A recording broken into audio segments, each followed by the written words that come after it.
గచ్చిరోలు జిల్లా సిరొచ్చులో Nationalist Congress party తరఫున విద్యార్థుల సమస్యలు పరిష్కరించాలంటూ జిల్లా అధ్యక్షుడు అతుల్ ఘనేర్వార్ తహసీల్దార్కి వినతి పత్రం అందజేశారు. సిరొచ్చ రెవెన్యూ డివిజన్లో ప్రత్యేక బస్ డిపో లేనందున ప్రజలకు అహేరి అగర్ బస్సు సర్వీసెస్ పై ఆధారపడి ఉండటం తప్ప మరో మార్గం లేదని తెలిపారు. గ్రామంలో వంతెనల నిర్మాణం భారీ వర్షాల కారణంగా అప్రోచ్ రోడ్డు కొట్టుకుపోయిందని, దీని వలన అహేరి డిపోకు చెందిన బస్సు సర్వీసులు నాసిరకంగా ఉన్నాయని ఆవేదన వ్యక్తం చేశారు. నిరుపేద కుటుంబాలకు చెందిన విద్యార్థులు ప్రైవేటు వాహనాల్లో డబ్బులు వెచ్చిచ్చి ప్రధాన కార్యాలయానికి వెళ్లడం చాలా కష్టంగా ఉందన్నారు. సిరొచ్చలో మానవాభివృద్ధి मिशन కింద బస్సులు అందుబాటులోకి తేవాలని వారు డిమాంड చేశారు. 20 दिवसांपासून आम्हाला बस बंद झालेले आहेत आणि बस बंद झाल्यामुळे विद्यार्थ्यांना खूप वंचित परिस्थिती निर्माण झालेला आहे. या बस बंद झालेल्यामुळे आम्हाला शिक्षणापासून वंचित राहावं लागत आहे आणि बस बंद झाल्यामुळे आम्हाला शाळेत खूप उशीर पोहोचावा लागत आहे आणि तसेच घरी सुद्धा खूप उशीर होत आहे जाण्यासाठी. जर घरी जाताना अनेक मुली आहेत तिकडे अपडाऊन करणारे, तर त्यांना काही समस्या आलं तर कोण न्याय मिळवेल आणि कोण न्याय करेल. यामुळे ते मानवी विकास योजनाचे एसटी बसेस सुद्धा बंद झालेले आहे. आम्हाला काही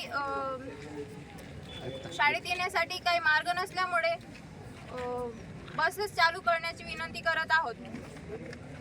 शेवटच्या टोकावर असलेल्या आमच्या सिरोंचा तालुक्यात गेल्या पावसाळ्यामुळे आता होणाऱ्या पावसाळ्यामुळे 7 दिवसांपासून आमच्या सिरोंचा तालुक्यात बस मानव विकास मिशन अंतर्गत जे बस आहे ते तात्पुरती सिरोंचा तालुक्यासाठी बंद आहे. तर आम्ही या सिरोंचा तालुक्यातील विद्यार्थिनींनी सिरोंचा ग्रामीण भागातून मुख्यालयात शाळेत येत असतात. असे विद्यार्थिनींना मोठी आर्थिक अडचण होत आहे. या गंभीर विषय घेऊन आम्ही आज राष्ट्रवादी काँग्रेस शरदचंद्र पवार पक्षाचे जिल्हा अध्यक्ष अतुल गण्यरवार यांच्या मार्गदर्शनाखाली आम्ही सिरोंचा तालुक्यात विद्यार्थ्यांना घेऊन जिल्हा परिषद शाळा आणि भगवंतराव शाळा तसेच धर्मराव शाळेतील विद्यार्थिनींना घेऊन आम्ही बसस्टँड चौक ते तहसील कार्यालयावर आम्ही धडक मोर्चा काढून इथे तहसीलदार साहेबांना आम्ही निवेदन देऊन विनंती केली आहे. लवकरात लवकर आमच्या विद्यार्थिनींसाठी तात्काळ इथे बस सुरू केला पाहिजे. अन्यथा आम्ही येत्या 15 दिवसानंतर विद्यार्थ्यांना घेऊन रस्त्यावर उतरून आम्ही तीव्र आंदोलन करणार. आमच्या सिरोंचा तालुक्यातील विद्यार्थ्यांचे मोठे नुकसान होत आहे. हे गंभीर विषय जिल्हाधिकारी साहेबांनी घेतला पाहिजे. तात्काळ आमचे बस समस्या दूर केला पाहिजे असे आमच्या या मीडियासमोर आज सांगण्यात येत आहे. धन्यवाद. 20 दिवसांपासून आम्हाला बस बंद झालेले आहेत आणि बस बंद झाल्यामुळे विद्यार्थ्यांना खूप वंचित परिस्थिती निर्माण झालेला आहे.